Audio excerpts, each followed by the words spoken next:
बताइए क्या चल रहा था अपना? मूल्य संवर्धन कर रहे थे ना अपने, वैल्यू एडेड। वैल्यू एडेड के रूप में मैंने आपको बताया था कि दूध से रसगुल्ला बनाएंगे तो इसके बीच का जो घटनाक्रम है उसे हम क्या कहते हैं? Value added. दूध से हमने जो रसगुल्ला बनाया है उस चरण में जो भी हमारा पूंजी लगी है या अन्य कोई भी संसाधन लगे हैं उसको हम क्या कहते हैं? Value added. वापस पेज के बीच में लिखो मूल्य संवर्धन, वैल्यू एडेड। समझ कर करना, वैल्यू एडेड।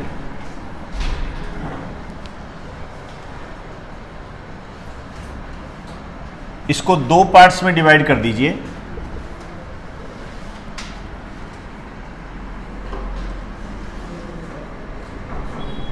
सकल मूल्य संवर्धन, आप कह सकते हो gross value added, gross value added. GVA बोलते हैं इसको, जीवीए, ध्यान रखना। इसी तरीके से एक होता है शुद्ध मूल्य संवर्धन।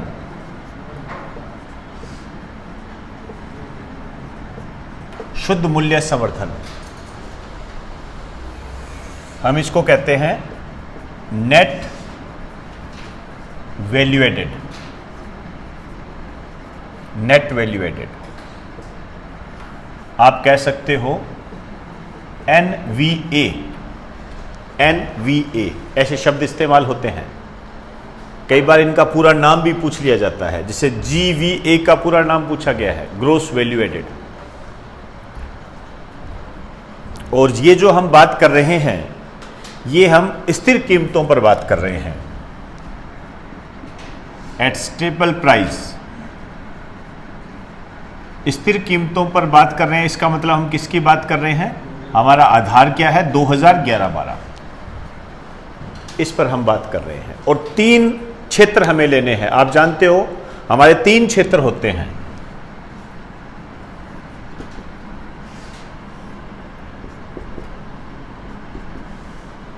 एक होता है कृषि, दूसरा उद्योग और तीसरा सेवा क्षेत्र।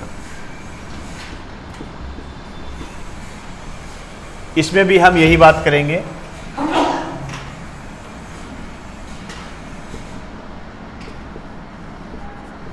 कृषि,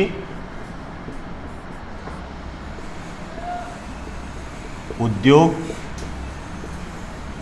सेवा क्षेत्र। तो इसमें वैल्यू एडेड कितना है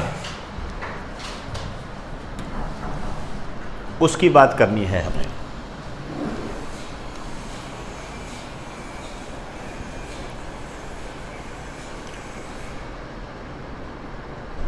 कितना वैल्यू एडेड किया गया? तो हमें 100 मानकर चलना है इसको। 100 में से कितना पार्ट जो है हमने यहां किया। तो कृषि में जो हमने वैल्यू एडेड किया वो किया 29.45। इसके नीचे ऐसे लिखिए 29.45, इतना वैल्यू एडेड किया हमने। ये वैल्यू एडेड है, ध्यान रखना, वैल्यू एडेड बोलते हैं इसको। और उद्योग में जो हमने किया ये 28.15, इसमें हमने इतना वैल्यू एडेड किया। और सेवा क्षेत्र में जो हमने किया ये 42.40 किया। एक बार लिख लो फिर बताता हूं, 42.40 किया ये। और यदि हम शुद्ध की बात करते हैं, प्योर डिप्रेशिएशन के माध्यम से, तो वहां हमने किया 31.2 कृषि में। ये ज्यादा होता है, ध्यान रखना। इसमें इस बात पर गौर करें, ज्यादा होता है ये 31.2। यहां देखिए 29.4 के आसपास है, उधर 31.2 है। क्लियर हुई ना बात सारी? मूल्य संवर्धन में अलग बातें होती है। और उद्योगों में हम कहें तो 26.13।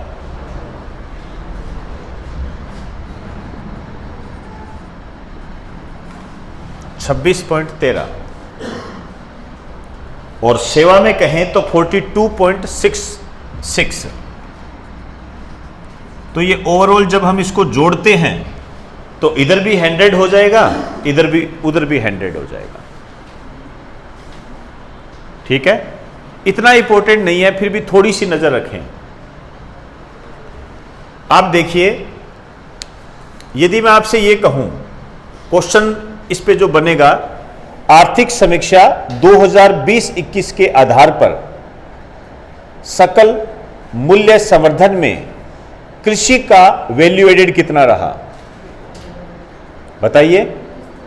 29.45। इसी तरीके से कुछ भी पूछ ले, चाहे सेवा क्षेत्र का पूछ ले, चाहे उद्योगों का पूछ ले, चाहे ये शुद्ध पे पूछ ले। एक बात और ध्यान रखना है यहां पर, जो एक बार आ गया था, ज्यादा नहीं है, इसलिए मैंने कहा ज्यादा महत्वपूर्ण नहीं है। ये क्रम से व्यवस्थित करवा लेता है। वैल्यू एडेड सबसे ज्यादा किस में रहा? स्थिर कीमतों पर और सकल मूल्य पर। बताइए, यहां मैं क्या कहूं? सेवा इज ग्रेटर देन कृषि इज ग्रेटर देन उद्योग। ये किसके लिए है? ग्रोस वैल्यू, जीवीए है। जीवीए में जो सेवा क्षेत्र है उसका ज्यादा है, दूसरे नंबर पर कृषि है और तीसरे नंबर पर उद्योग है। इधर आ जाइए, एनवीए में क्या है? इधर ध्यान दो, एनवीए में क्या है? सेवा, कृषि, उद्योग। मैक्सिमम यही सिस्टम देखने को मिलेगा आपको।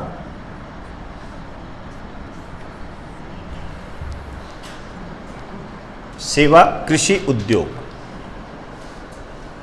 इस पर थोड़ा सा ध्यान रखें, ज्यादा करने की कोई आवश्यकता नहीं है। कम बनते हैं इस पे क्वेश्चन, एक बार बना हुआ है वो मैंने आपको बता दिया।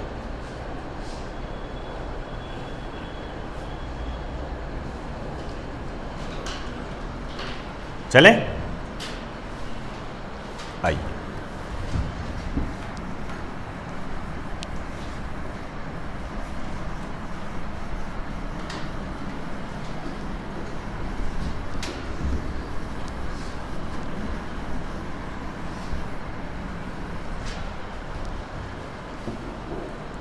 पेज के बीच में लिखना, सकल स्थायी पूंजी निर्माण।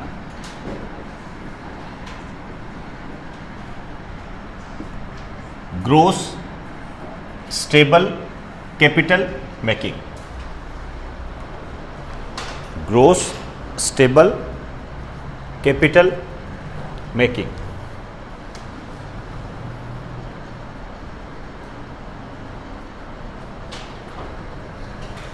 पहले तो इसका मतलब समझो, क्या है ये? सकल को छोड़ दीजिए, वैसे भी बता चुका हूं, ग्रोस होता है। स्थायी पूंजी निर्माण मतलब किस क्षेत्र में स्थायी पूंजी का निर्माण हुआ है। और दो क्षेत्र है हमारे, एक क्षेत्र है हमारा पब्लिक, एक प्राइवेट। तो मुझे ये बताइए, पूंजी का निर्माण अंदाजे से बताओ, थोड़ा समझ के बताइए कि पूंजी का जो निर्माण है प्राइवेट सेक्टर में ज्यादा होगा या पब्लिक सेक्टर में? प्राइवेट में ज्यादा निर्माण होता है। अभी बात करते हैं, इसको दो पार्ट्स में डिवाइड करो।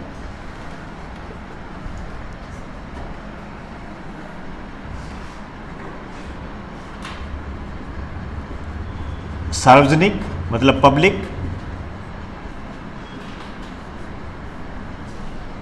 और निजी प्राइवेट।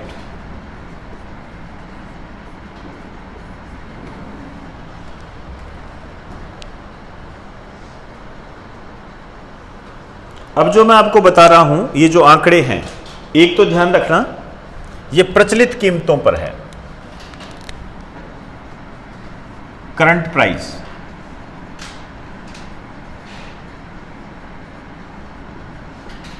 प्रचलित कीमतों पर है, करंट प्राइस पर है। और जो मैं बात कर रहा हूं वो 2020-21 के आंकड़े नहीं है, ये 2019-20 के हैं, ध्यान रखना। 2019-20 के है और जो मैं बता रहा हूं ये करोड़ों में है, यहां पे लिख देना करोड़। तो पब्लिक सेक्टर में कितनी पूंजी बनी? ये बनी है 7059।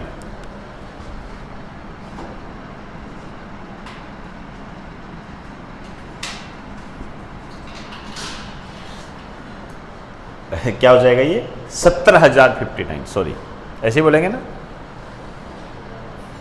इतना करोड़ है ये। और उधर जो है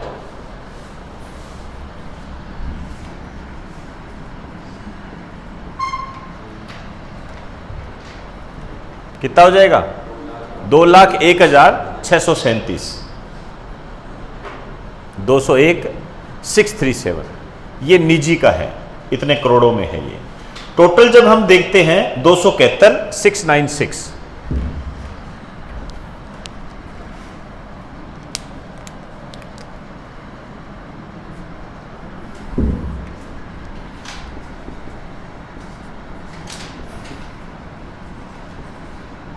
करोड़। तो एक तो ये याद रखना है, आर्थिक समीक्षा 2020-21 के आधार पर टोटल सकल स्थायी पूंजी निर्माण कितना रहा बताइए? 2,71,696 करोड़। समझ में आई जी बात सारी? ये आंकड़ा इंपॉर्टेंट है। इससे भी ज्यादा महत्वपूर्ण आंकड़ा ये है, इसकी तुलना जीडीपी से की गई है कि ये जो हमने प्रॉपर्टी बनाई है, एसेट्स जो बनाए हैं हमने, परिसंपत्तियां जो हमने बनाई है, ये राजस्थान की कुल जीडीपी का कितना परसेंटेज है? ये 27.20% है। लिख दीजिए, ये जो है कुल जीडीपी का 27.20%। ध्यान रहे, टिक कर लीजिए, ये आंकड़ा मोस्ट इंपॉर्टेंट है। आपसे पूछेगा कि राजस्थान में सकल स्थायी पूंजी निर्माण जो है कुल जीडीपी का कितना प्रतिशत है? 27.20%। यहीं पर याद कर लेना, 27.20%।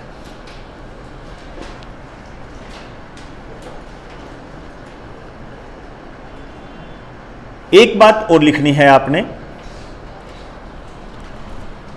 पुरानी तुलना करेंगे हम इसकी। एक लाइन लिखिए यहां पर, यहां पे लिखो,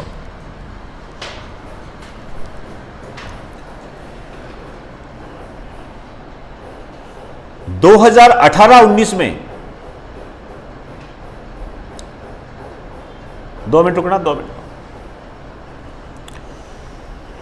यहां पे लिखिए, दोबारा लिखो, 2019-20 में, 2019-20 में सकल स्थायी पूंजी निर्माण, सकल स्थायी पूंजी निर्माण में पिछले वर्ष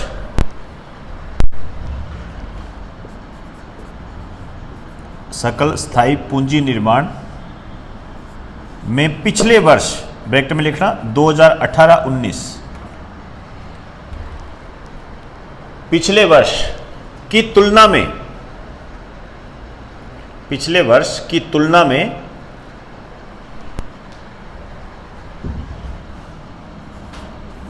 2.67%,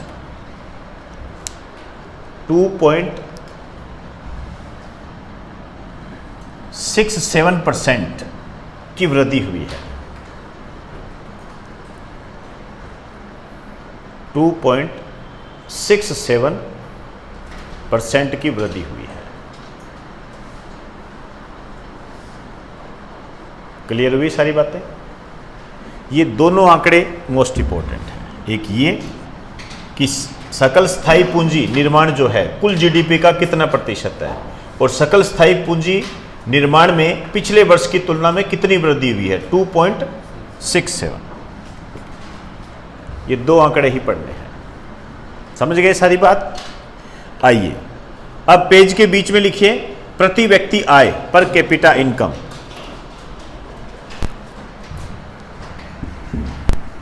प्रति व्यक्ति आय,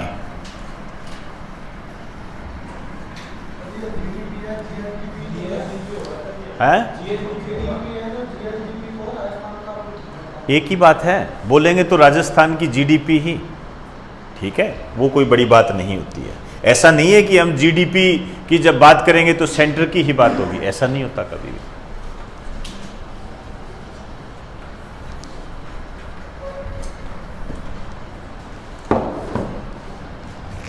प्रति व्यक्ति आय, पर कैपिटा इनकम, पेज के बीच में लिखिए प्रति व्यक्ति आय।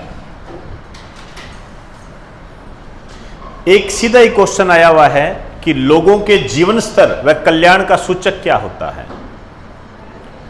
आपका जो लाइफस्टाइल है, लाइफ स्टैंडर्ड है, आपका जो वेलफेयर सिस्टम है, इसका सूचक क्या है? ऑब्वियसली बात है आप कितना कमाते हो, यही होगा ना। लिख लीजिए, ये जो होता है लोगों के जीवन स्तर व कल्याण का सूचक है। लोगों के जीवन स्तर और कल्याण का सूचक है।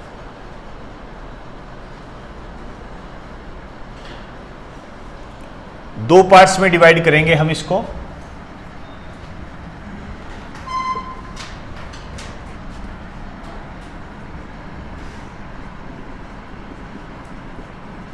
स्थिर कीमतों पर प्रति व्यक्ति आय, per capita income at stable price. इसका मतलब हम बात कर रहे हैं 2011-12 आधार वर्ष की।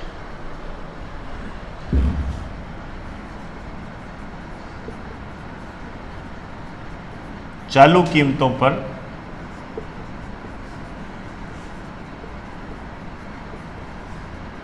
प्रति व्यक्ति आय, per capita income at current price. ये जो हम बात कर रहे हैं 2020-21 की बात कर रहे हैं। तो स्थिर कीमतों पर यदि हम देखें राजस्थान की प्रति व्यक्ति आय, तो ये होती है 72,297 रुपये।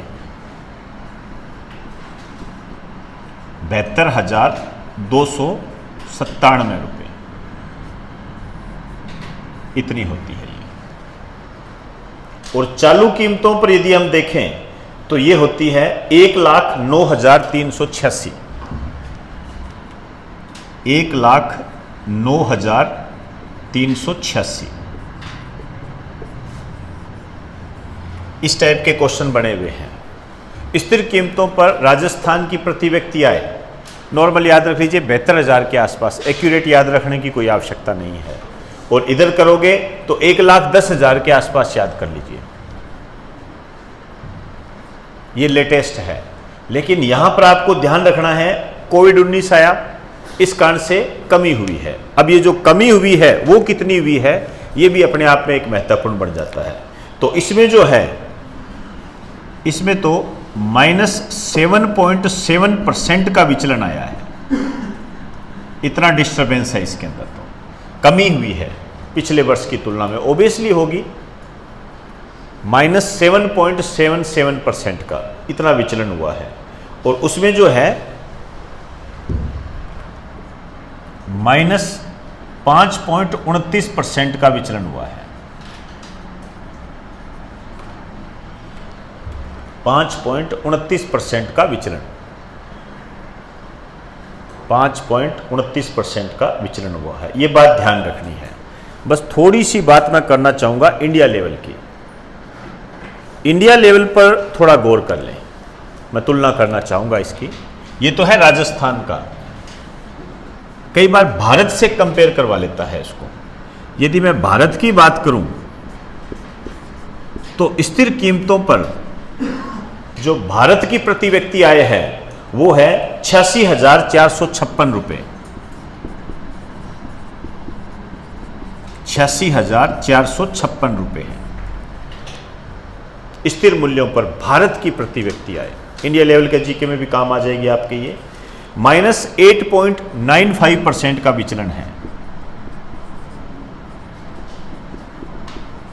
इसमें काफी कमी दर्ज की गई है, लेकिन वो सारा इंडिया आ जाता है ना, अब इसमें बिहार भी तो आ गया, तो ये समस्याएं आ जाती है। और भारत की चालू कीमतों पर यदि हम कहें तो 1,26,968 रुपये, 1,26,968 रुपये, 1,26,968 रुपये, ये -5.14% का विचलन।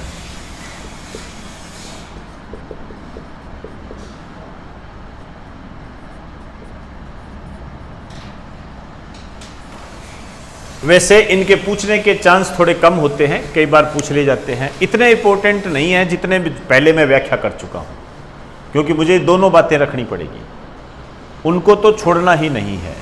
लेकिन इनमें भी कोई बड़ी बात नहीं है। इतना तो आपको ध्यान रखना पड़ेगा कि 72% क्या 72,000 के आसपास स्थिर कीमतों पर प्रति व्यक्ति आए हैं, और यहां पर आप कह सकते हो 1,10,000 रुपये चालू कीमतों पर है, राउंड फिगर में याद रखो। और ये 7.7% है और ये इधर 5.2% है, मिलता जुलता ये आंकड़ा नीचे है, आप देख लीजिए। 86,000 है 8.9, 1,26,000 है 5.14, माइनस में कमी हुई है। क्लियर हुई सारी बातें? तो एक बार आप इसे, हाँ एक बात और बताइए, ये प्रति व्यक्ति आय पर मंथ है या पर ईयर है? पर ईयर है, ध्यान रखना। इनकम टैक्स हम साल में एक बार भरते हैं, और साल में वो क्या मांगता है, पूरे साल का ब्यौरा दे, महीने महीने का नहीं भरा जाता। तो प्रति व्यक्ति आय पर ईयर की होती है। इसमें मुझे बताओ, ये जो इंडिया की प्रति व्यक्ति जो आय है, इसके अंदर हमने मुकेश अंबानी की आय को ऐड किया है क्या? बताइए, मुकेश अंबानी कोई किया है कि नहीं किया है? आप बताना, किया है क्या? हाँ जी, है किया है, बताइए, किया होगा?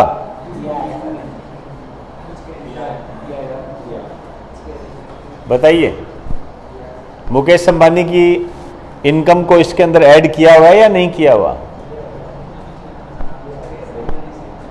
अरे हाँ ना तो बोलो, कुछ तो तथ्य होते हैं। एक बात मेरी समझ में नहीं आती, तुम इतना धीरे धीरे बोलते हो, आपके सामने ये क्वेश्चन उभर के नहीं आता तो उसको कहां रखेंगे, किस में शामिल करेंगे? अलग से थोड़ी देंगे मुकेश अंबानी की आय ये है, लेकिन भारत की प्रति व्यक्ति आय ये है। इसके अंदर सभी शामिल होते हैं, एवरेज होता है। इसके अंदर ठेला लगाने वाले की भी इनकम है और मुकेश अंबानी की भी इनकम। इसके कहने का मतलब ये है कि हम यदि पूरी इनकम देखें और भारत के जनसंख्या को देखें तो एक व्यक्ति के हिस्से में 72,297 रुपये पर ईयर आते हैं। लगभग 72,000 रुपये एक व्यक्ति साल में कमाता है। आप देखिए असमानताएं कितनी है, बहुत बढ़िया। आपने खुश हो जाते हैं कि 72,000 बहुत है यार, कई तो महीने पे टिके रहते हैं। क्या महीने पे होगी? इतनी महीने हो जाए तो कहना ही क्या। चलिए, ये हो गया कंप्लीट। विचलन पिछले वर्ष की तुलना में होता है हमेशा। 2011-12 में भी पिछला देखा जाता है। मूल्य तो आधार तो निकालेंगे ना, हम ये साल देखकर नए साल से तुलना करते हैं। इसमें हम पिछले साल का ईयर देखते हैं चालू कीमतों पर, क्योंकि हमें पता है कि उस टाइम क्या स्थिति थी, उसके अकॉर्डिंग कहते हैं ना 2011 में 100 रुपए का मूल्य इतना था, तो अब यहां पर कितना हो सकता है, यदि वही स्थिति चलती रहे तो। चलिए, ये कंप्लीट हो गया। अब हम बात करेंगे मूल्य की। नया टॉपिक है, नए पेज से हेडिंग डाल दीजिए। वैसे चैप्टर वही है, मूल्य।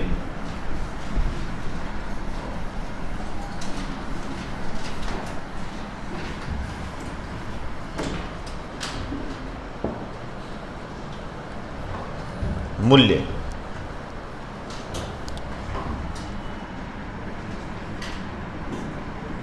ये क्या होता है?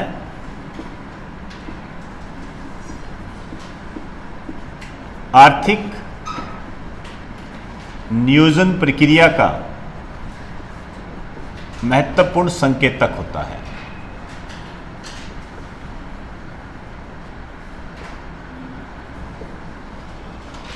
आर्थिक नियोजन प्रक्रिया का महत्वपूर्ण संकेतक। हम कोई भी इकोनॉमिक प्लानिंग करते हैं, उसको इंडिकेट करता है मूल्य।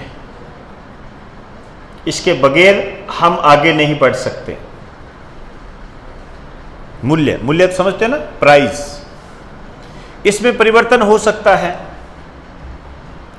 है, मूल्य कम हो जाए, हो सकता है मूल्य ज्यादा हो जाए। मूल्य ज्यादा हो गया तो मुद्रास्फीति, और मूल्य कम हो गया तो अपस्फीति। पढ़ते हैं ना, मुद्रास्फीति, अपस्फीति, उन्हीं की बात करनी है हमें। लिखिए, परिवर्तन से प्रभाव। इसमें यदि परिवर्तन होगा तो प्रभाव क्या पड़ेगा?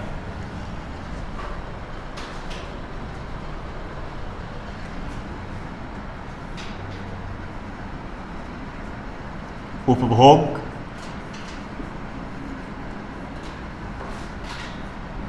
उत्पादन,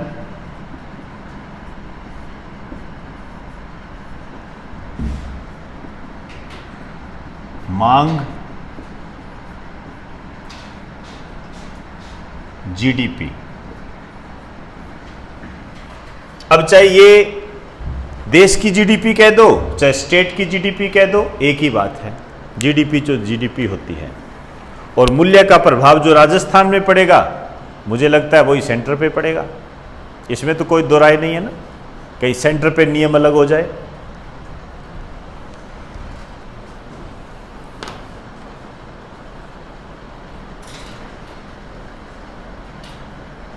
लिखाऊंगा नहीं, सिर्फ समझिए और आराम से कर सकते हैं।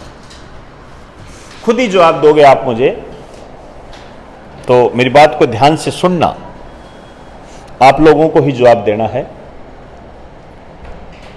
लेटेस्ट एग्जांपल ले लेते हैं। पेट्रोल की कीमतें बढ़ गई ना। अब मुझे ये बताइए, यदि पेट्रोल की कीमतें बढ़ गई है और हम सही दिशा में चल रहे हैं, मैं एक सामान्य नियम की बात कर रहा हूं, पेट्रोल की कीमतें बढ़ गई तो जो गाड़ियों का इस्तेमाल है वो कम करेंगे या ज्यादा करेंगे? कम करेंगे। ऑब्वियसली यही हुआ ना, गाड़ियों का इस्तेमाल कम करेंगे। इसका मतलब जब हम गाड़ियों का इस्तेमाल कम करेंगे तो टायर वगैरह कम घिसेंगे, हवा कम निकलेगी, इंजन कम खराब होगा, सर्विस कम करानी पड़ेगी। ऐसा होगा कि नहीं होगा? तो जो मैंने नाम लिए हैं वो क्षेत्र प्रभावित हो जाएंगे क्या? बैठे रहेंगे ना वो, आज तो आ जाओ, आप कहाँ, इतना दिन रह गया है, इतनी छूट दे देंगे आपको, आ जाइए, कोई बात नहीं, गाड़ी हम ले लेते हैं घर से। होगा कि नहीं होगा? पड़ गया ना प्रभाव। आपका उपभोग प्रभावित हुआ, गाड़ी का उपभोग आपने कम किया क्योंकि पेट्रोल का मूल्य बढ़ गया था। समझे बात को? अब बताइए, यदि पेट्रोल की कीमतें बढ़ गई, अपने इकोनॉमिक्स में ही पढ़ते हैं, तो हम गाड़ियां कम खरीदेंगे कि ज्यादा खरीदेंगे? कम खरीदेंगे। तो गाड़ियों का उत्पादन कैसा होगा? कम, क्योंकि जब हम कम खरीदेंगे तो डिमांड कैसी होगी? कम। और जब उत्पादन कम होगा जब किसी भी देश में या किसी भी राज्य में उत्पादन कम होता है तो उसकी जीडीपी पर क्या प्रभाव पड़ता है? कम हो। देखो कितने इफेक्ट आ गए, कहीं से कुछ भी जोड़ दीजिए, जोड़ना आना चाहिए। समझे हो या ऐसे मुंडी हिला रहे हो? समझे बेटा? क्या समझे बताइए।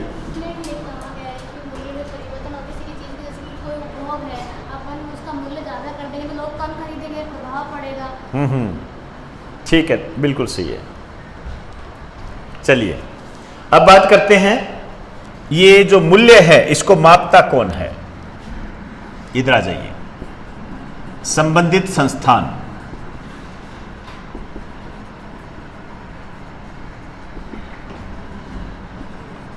आर्थिक व सांख्यिकी निदेशालय, directorate of economic and statistics, ये जयपुर में है, पहले भी बात कर चुके हैं। इसके नीचे एक लाइन लिखिए,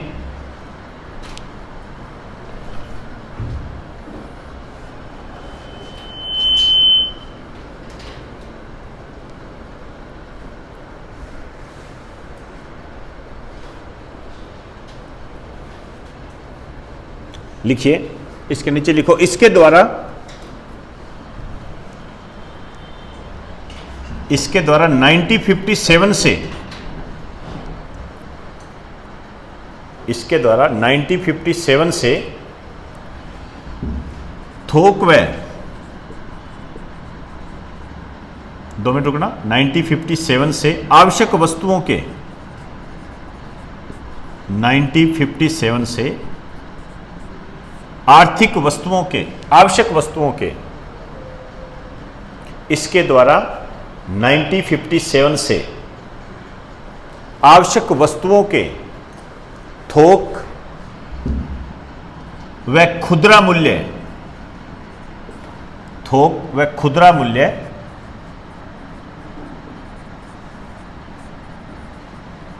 साप्ताहिक आधार पर इकट्ठे किए जाते हैं। थोक व खुदरा मूल्य साप्ताहिक आधार पर इकट्ठे किए जाते हैं।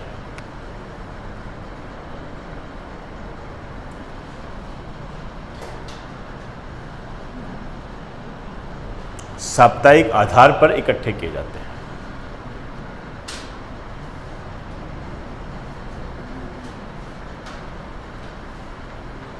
समझ में आई बात सारी?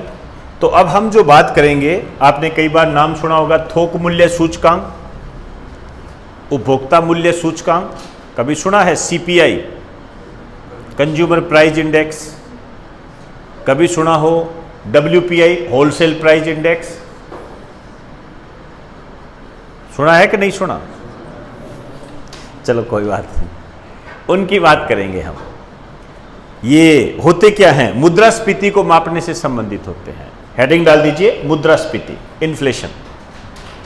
हल्की सी बात करेंगे इन्फ्लेशन की, हम डिटेल नहीं करेंगे इसकी, इसको हम सीपीआई और डब्ल्यूपीआई से जोड़ेंगे।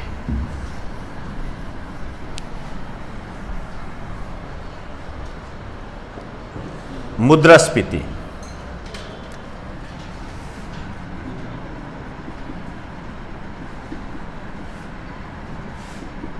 इन्फ्लेशन,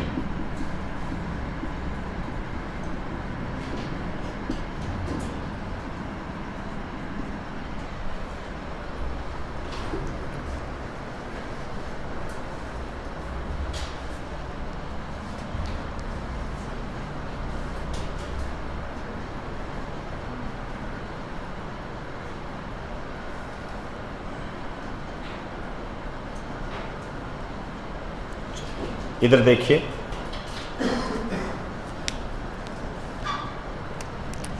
देखो एक वस्तु है, वो 10 रुपए की आती थी। ये पेन है, 10 रुपए का आता था, इसकी कीमत बढ़ गई, ये 15 रुपए का हो गया। ठीक है? जब मैं इन दोनों स्थितियों को देखता हूं तो मैं ये कहूंगा कि 5 रुपए ज्यादा हो गए, यही कहूंगा ना, 5 रुपए ज्यादा लग रहे हैं। और दूसरी बात मैं ये कहूंगा कि 50% बढ़ोतरी हो गई,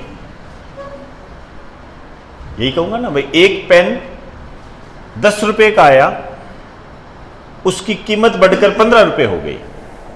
तो मैं दो बातें कहूंगा, एक तो मैं कहूंगा कि 5 रुपए ज्यादा ले रहे हैं, ये कहूंगा। एक कहूंगा भी 50% कीमतें बढ़ गई, 5 रुपए ज्यादा ले रहे हैं और 50% कीमतें बढ़ गई। ये बात तो समझ में आ गई, यही होगा, बस यही बात है।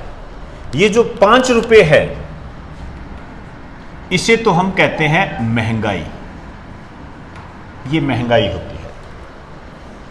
और जो ये 50% है, इसे हम कहते हैं मुद्रास्फीति, इन्फ्लेशन।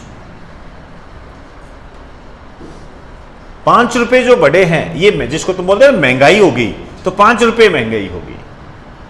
और यदि आप कहते हो कि 50% बढ़ोतरी हुई है, इसका मतलब आप बोल रहे हो मुद्रास्फीति 50% है। कहने का मतलब यह है कि मुद्रास्फीति जो होती है हमेशा परसेंटेज में होती है, एक बात तो ये। और दूसरी बात, मुद्रास्फीति यह होती है कि कीमतों का बढ़ना मुद्रास्फीति है, सामान्य कीमतों से बढ़ोतरी होना, यह मुद्रास्फीति होती है। एक बार इसको बढ़ाइए, फिर एक लाइन लिखेंगे, एक लाइन लिखिए।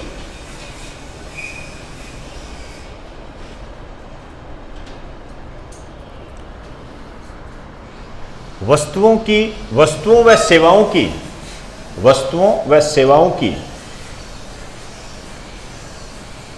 सामान्य कीमतों में बढ़ोतरी होना,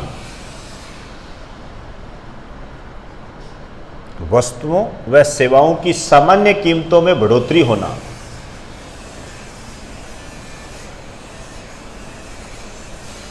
सामान्य कीमतों में बढ़ोतरी होना मुद्रास्फीति कहलाता है।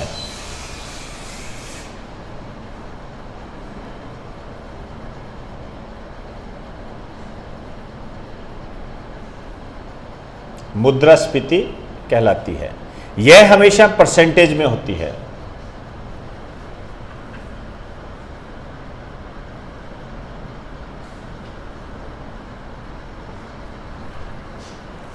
ठीक है, अब इसके नीचे लिखना प्रभाव। प्रभाव क्या पड़ेगा? मैं दो प्रभाव लिख रहा हूं, मुझे बताना क्या ये सही है या गलत है।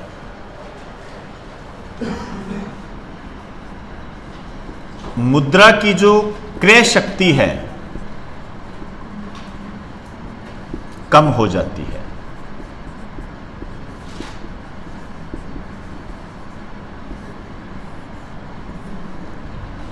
दूसरा, वस्तुओं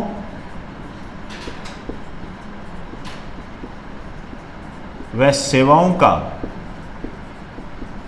महत्व अधिक हो जाता है।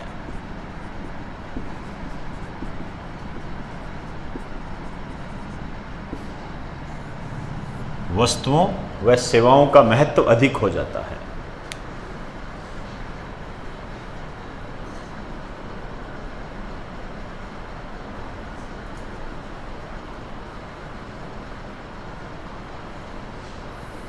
समझो इसको, बताओ सही है या गलत है। क्या आपके पास जो पैसा है उसकी परचेज करने की जो क्षमता है कम हो जाएगी? बिल्कुल कम हो जाएगी। पहले 10 रुपए में एक पेन आता था, अब वही पेन आपको कितने मिल रहा है? 15 रुपए में। इसका मतलब गिरा कौन? पैसा। वैल्यू पैसे की गिरी, पेन तो वही है। तो महत्व वस्तु और सेवा का बढ़ गया, लेकिन मुद्रा की क्रय शक्ति कम हो गई। एक 2013 में उर्जित पटेल समिति गठित की गई थी, उसने मुद्रास्फीति की आदर्श दर बताई है, उसका ध्यान रखना है आपने। RAS 2018 में भी आया था। लिखिए आदर्श दर।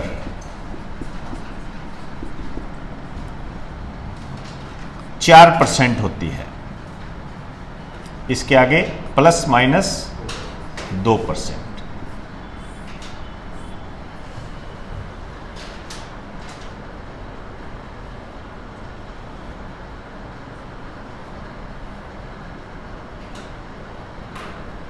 ±2%। देखिए इसके कहने का मतलब क्या है, एक लाइन लिखो पहले, तो यहां पे लिखो उर्जित पटेल समिति की सिफारिशों के आधार पर, लिख दो इसको, उर्जित पटेल समिति की सिफारिशों के आधार पर।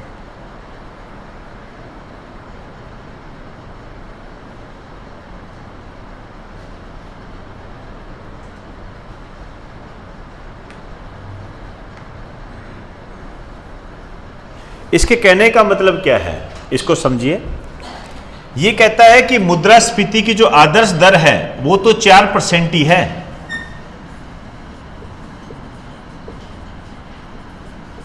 लेकिन वही बात है, मूल्य में उतार चढ़ाव तो रहेगा, स्टैंड तो रह ही नहीं सकती, स्थिर तो रह ही नहीं सकती।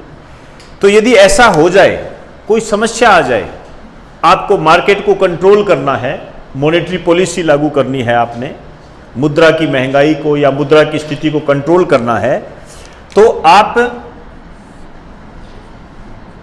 2% कम कर सकते हो या 2% बढ़ा सकते हो, या तो 4 से 2 कम कर दो या 4 में 2 जोड़ दो। यदि आपको जैसी स्थिति हो, भाई महंगाई ज्यादा है तो 2 जोड़ दो, और यदि महंगाई को कम करना है तो 2 घटा दो, ऐसे ही होगा। इसको तो कहा गया उदार मौद्रिक नीति,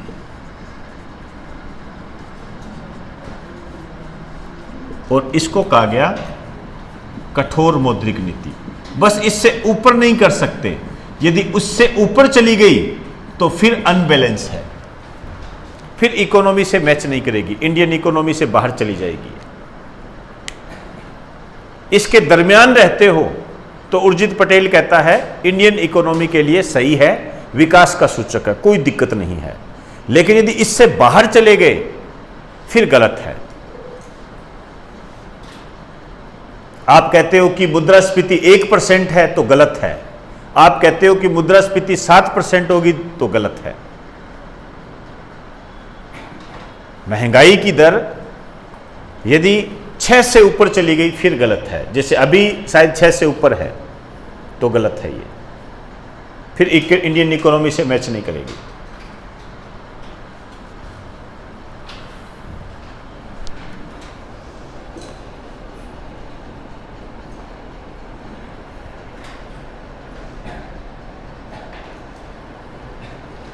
चलें आगे, आइए हेडिंग डाल दीजिए, मुद्रास्फीति का मापन।